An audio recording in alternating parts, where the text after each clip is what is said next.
Starting in the name of Allah, the most beneficent, the most merciful। आज का हमारा topic of discussion है cytoplasm. What is cytoplasm? Cytoplasm mean cyto mean cell, plasma mean fluid. So the fluid of cell is cytoplasm. हम इसको define कैसे करेंगे? It is a viscous, translucent and aqueous part of the protoplasm lying between the plasma membrane and nuclear membrane। यानी nuclear membrane और plasma membrane के in between जितनी भी area है इसका नाम साइटोप्लाज्म है। हमने इसको पार्ट ऑफ प्रोटोप्लाज्म कहा, तो हम सीखेंगे कि प्रोटोप्लाज्म क्या है।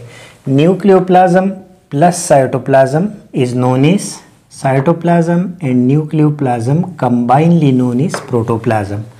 Protoplasm is the living part of a cell।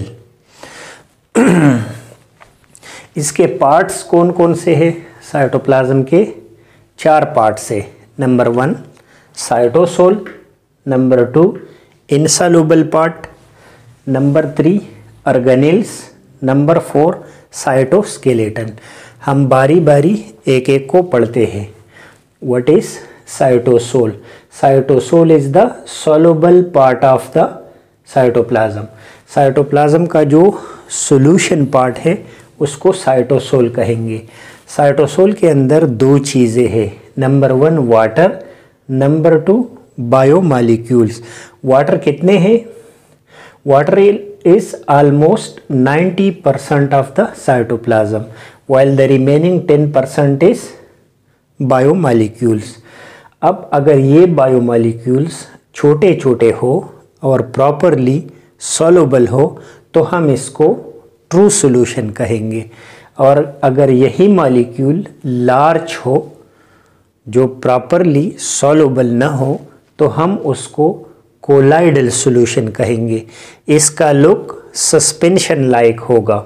ये भी 2 किस्म के होंगे, इधर ये ज़्यादा विस्कस होंगे मतलब गाढ़ा होंगे, या फिर ये नॉन विस्कस होंगे।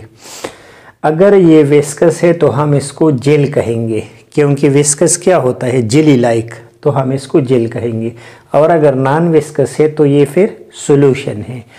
अब सेकंडली साइटोप्लाज्म का पार्ट इनसॉल्युबल पार्ट है, मतलब जो डिज़ोल्व नहीं है। तो इनसॉल्युबल पार्ट में या तो इसमें स्टोरेज मॉलिक्यूल होंगे या फिर वेस्ट प्रोडक्ट होंगे। तो इसका एग्जांपल क्या है? जैसे स्टार्च है, प्लांट में जो स्टोर फूड होता है वो in the form of starch होता है, और एनिमल में in the form of glycogen. Third part हम पढ़ते हैं साइटोप्लाज्म का, वो है ऑर्गेनेल्स। What is organelles? ये लिटिल ऑर्गन है जो कि लाइक फॉर एग्जांपल जैसे एंडोप्लाज्मिक रेटिकुलम हुआ, माइटोकॉन्ड्रिया हो गया, राइबोसोम हो गया, गोल्गी अपरेटस है। ये आगे स्टेप वाइज हम एक एक को पढ़ेंगे और उसके फंक्शन को पढ़ेंगे। तो सेल ऑर्गेनेल्स भी a part of the cytoplasm है। नंबर 4 साइटोस्केलेटन है। What is cytoskeleton? Skeleton of the cytoplasm is known as cytoskeleton. ये किस चीज़ पे कंपोज होगा? माइक्रोट्यूब्यूल्स पे, माइक्रोफिलामेंट और इंटरमीडिएट फिलामेंट। ये तीनों साइटोस्केलेटन बनाता है। साइटोस्केलेटन ढांचा है सेल का या साइटोप्लाज्म का। अब साइटोप्लाज्म का फंक्शन क्या है? ये इम्पॉर्टेंट पार्ट है सेल का, प्रोटोप्लाज्म का इम्पॉर्टेंट पार्ट है, तो इसके फंक्शन भी सारे इम्पॉर्टेंट ही है। पहला फंक्शन इसका है, ये act as a store house. Cytoplasm act as a store house. जितने भी मटेरियल है जैसे ग्लाइकोजन हो गया वो साइटोप्लाज्म के अंदर स्टोर होगा। सेकंडली ये साइट ऑफ मेटाबॉलिक एक्टिविटीज़ से, मेटाबॉलिज्म के प्रोसेसेस इसके अंदर होंगे, जैसे ग्लाइकोलिसिस। प्रोटीन या अदर मटेरियल के सिंथेसिस साइटोप्लाज्म के अंदर होंगे। जैसे राइबोसोम है तो राइबोसोम क्या करता है? Synthesis of protein. 4 नंबर पे help in the process of cyclosis. Cyclosis is the stream like movement of cytoplasm, तो उसी में ये हेल्प करता है। पार्टिकुलरली जो साइटोस्केलेटन है ये सपोर्ट भी देता है और स्ट्रीम लाइक मूवमेंट भी करवाता है साइटोप्लाज्म का, जो सेल ऑर्गेनेल के लिए ज़रूरी है, उसके ट्रांसपोर्टेशन और कुछ फूड पार्टिकल को एक जगह से दूसरे जगह तक ट्रांसफ़र करने के लिए साइक्लोसिस ज़रूरी है। और 5th नंबर पे है cytoplasm provide suitable environment for organelles.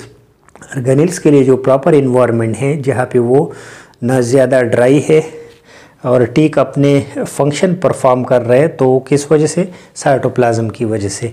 तो ये सारे साइटोप्लाज्म के फंक्शन हो गए और this all was about cytoplasm. Allah.